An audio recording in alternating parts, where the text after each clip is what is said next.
First up, a story about helping farmers tackle pests, which are one thing Australia has an abundance of.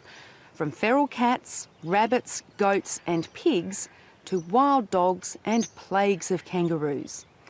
Managing these pests is time-consuming as farmers grapple with increased work demands and complex firearm laws.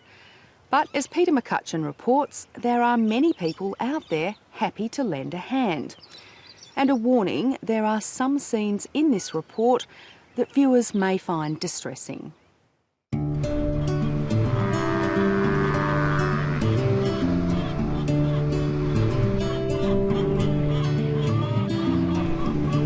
It's a hard day's slog at the Andersons cropping, feedlot and cattle breeding property in central Queensland. Oh, well, there's 820 in the feedlot at the moment, and then there's 500 breeders, plus the weaners we're weaning now are all that's left in the paddocks. And today there's a couple more mouths to feed. 2 armed men on patrol. What they're doing and how they came to be here is a story about untapping the unrealised potential of Australia's shooting community. Peter and Julia are trying to raise cattle here. They'd had a fairly large crop of calves, and they lost 50 by the time they got in touch with me. 50 calves out of anyone's herd is a big loss. Shooting doesn't always have the best rap, but certainly my experience, and I'm not a recreational hunter, I've never owned a firearm, so I'm not one of them, if you want to put it in that context, they certainly have done a lot of hidden public good. If you thought guns went out of fashion after the 1996 Port Arthur massacre and buyback program, you'd be badly mistaken. Shooting in 2014 has never been more popular. Membership of organisations like Sporting Shooters of Australia skyrocketing. There's been a steady increase, Peter, of about 10% per annum over 7 or 8 years now, which has been really, really pleasing from our perspective. In Queensland, we are about 9 times larger in membership than we were in pre-1996. You're to fire 1 shot at each exposure. Detail action. And many of these shooters, up to 300,000, according to a recent university survey, are recreational hunters. And that was one of the interesting responses we got, is that they're doing that sort of recreational hunting, taking out pest animals now, but they actually want to do more.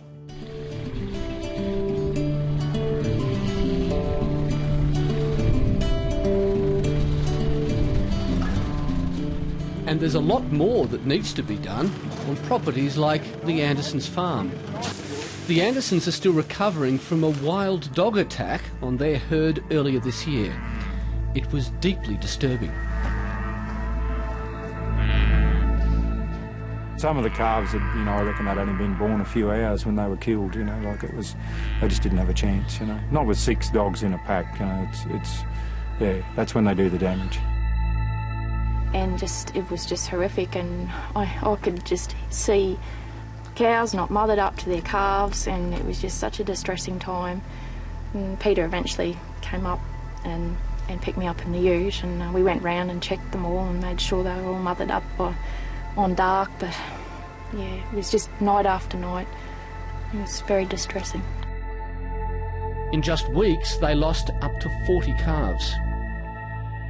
And we felt terribly guilty, like we could have done more or something, but Peter's often very busy that time of day because it's a mixed farming enterprise. We don't stop. He'd have to be on the spray rig or doing something else or mixing feed or something, and I would be left, with the children and, yeah, hearing this noise pretty close to home.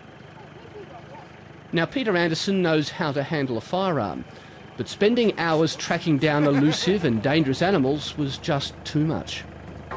I could have staked them out and spent, days and weeks doing it myself, but, it was dry and we were drought feeding and I had the feedlot in full operation and I had more than enough to do. Baiting didn't work, so the Andersons called for help. Through Sporting Shooters, they were introduced to Tim Lawrence. Hey, how's it going? Yeah, good.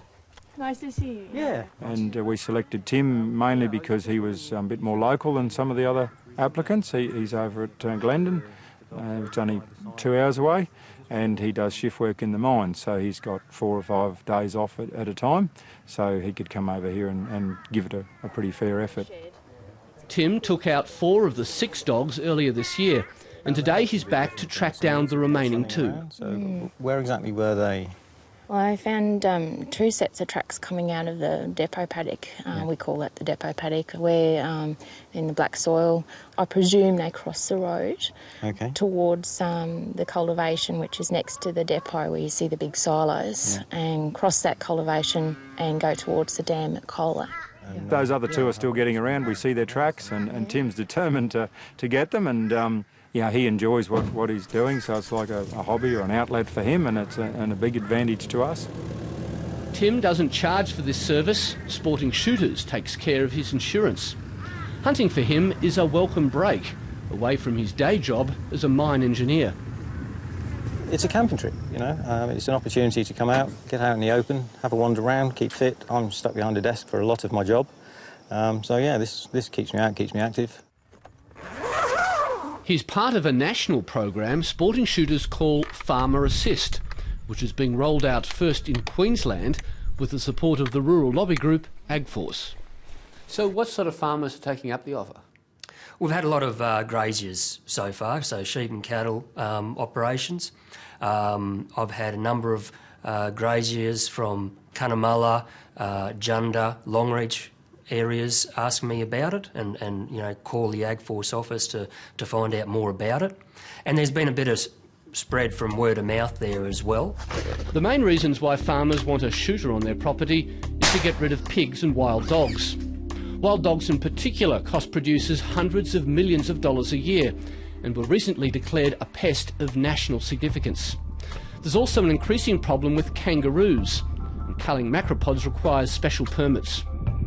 At the moment we're seeing some significant drought, with about 80% of the state drought declared, and we're seeing kangaroos competing with the livestock, cattle and sheep. But letting strangers with guns onto farms needs careful managing, and ultimately it all comes down to trust. We're talking about keen amateurs with guns going onto private property. There's a lot that could go wrong, isn't there?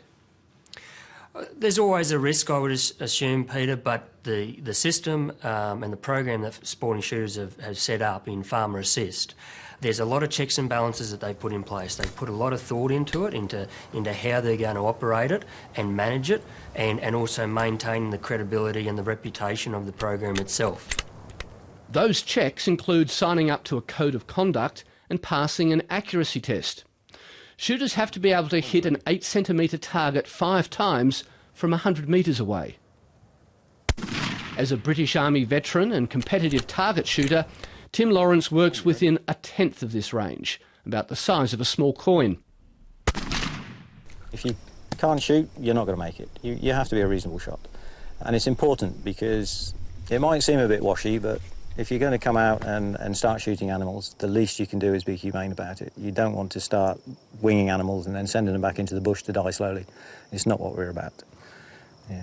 Right, these are the ones from this morning going that way. So I reckon he's going to be coming back this evening. It is all volunteer, and you know, it's the great Australian way of helping out a mate, helping out a farmer, and developing a relationship that both sides can benefit. Joining Tim on this expedition is Matt Godson, a project officer with Sporting Shooters. You're trying to second guess what the dog's actually going to do. What I've noticed with this one is you'll see his tracks going towards the farmhouse in the morning, and then he'll come back either in the evening or in the morning. I haven't been able to figure that out yet. And then he just stays away for a day. So where we found those tracks on the path heading sort of in towards the farmhouse, hopefully either this evening or tomorrow morning, he's going to be heading back home, I guess. Yeah, hopefully we'll nail him. The work is mainly done in the late evening and early morning.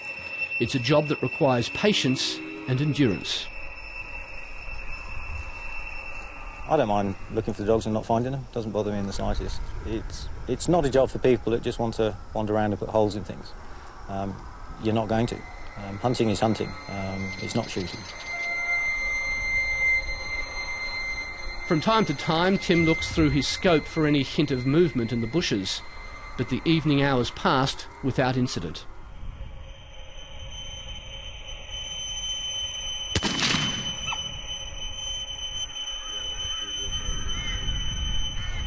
The wild dog appeared just after dawn, taken out with a single shot from 30 metres. It was a dingo domestic hybrid. There are few of any purebred dingoes in this part of the world.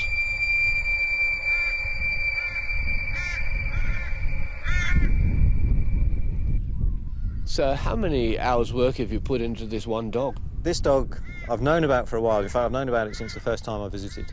I've just never been able to catch sight of her. I would have spent 3, 4, 5, 6, and this morning 7 hours staking out that dog. So I'm very pleased this morning. It's not bloodlust, it's an achievement. I don't know if you're going to show pictures, but those teeth, yeah, they pull calves apart.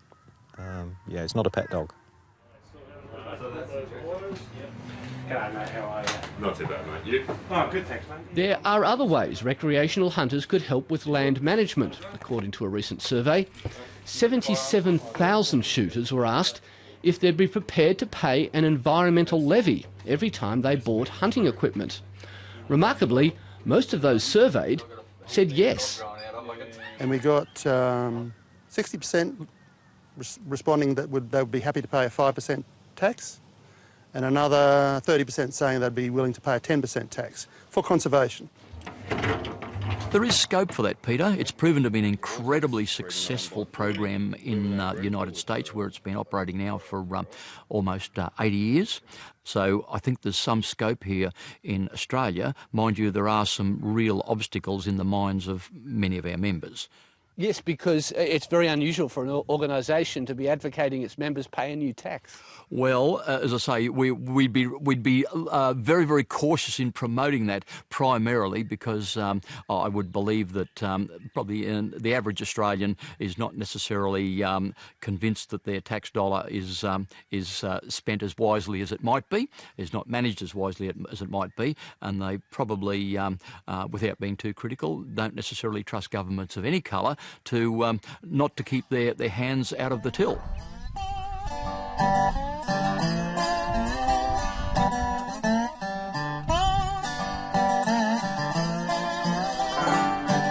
Nevertheless, the Sporting Shooters Association is attempting to promote its green credentials.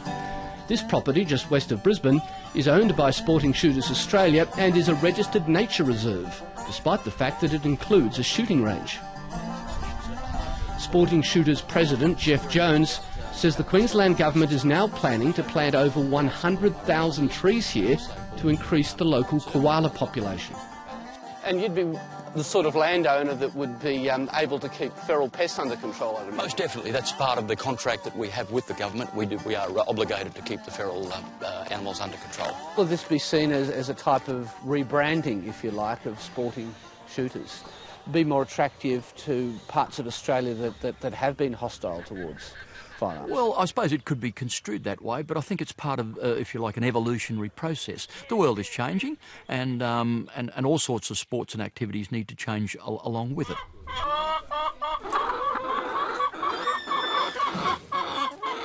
It's a change the Andersons very much welcome.